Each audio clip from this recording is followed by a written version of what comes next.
Breaking news বিষয় নিয়ে আপনার মতামত কমেন্টে জানান এবং প্রতিদিন দেশের আপডেট খবর পেতে পেজটি ফলো দিয়ে আপনি কি জানেন একটিমাত্র নারকেল দিয়ে অসংখ্য জিনিস তৈরি সম্ভব? থাইল্যান্ডে গেলে আপনি বুঝতে পারবেন নারকেল এখানে শুধু একটি ফল নয়, এটি একটি শিল্প, একটি ঐতিহ্য এবং জীবনের অংশ। ফুটপাত থেকে শুরু করে সুপার শপ, থাই সংস্কৃতির প্রতিটি কোণে নারকেলের অবাধ বিচরণ। আর এ কারণেই থাইল্যান্ডকে বলা হয় নারকেলের স্বর্গরাজ্য। থাইল্যান্ডের উষ্ণ আবহাওয়া এবং উর্বর মাটি নারকেল চাষের জন্য আদর্শ। তবে শুধু নারকেল উৎপাদনেই থেমে নেই দেশটি, তারা নারকেলকে রূপ দিয়েছে সৃজনশীলতার অসীম দিগন্তে।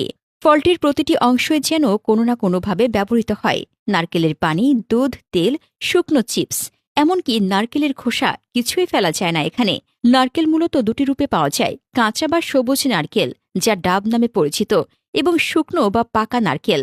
উভয় ধরনের নারকেলের মধ্যে রয়েছে প্রচুর ভিটামিন, খনিজ এবং অন্যান্য পুষ্টিকর উপাদান। তাই থাইল্যান্ডের সবচেয়ে জনপ্রিয় নারকেল পণ্য হল নারিকেল পানি। এটি প্রাকৃতিক ইলেকট্রোলাইট বৃদ্ধির অন্যতম উৎস।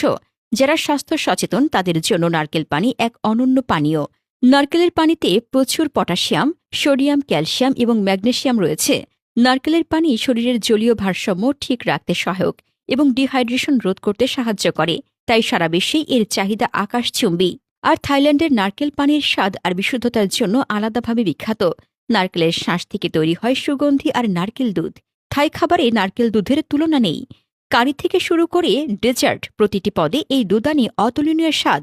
শুধু থাইল্যান্ড নয়, সারা বিশ্বে ভেগান এবং ল্যাকটোজ অ্যালার্জিক মানুষের কাছে নারকেল দুধ অত্যন্ত প্রিয়।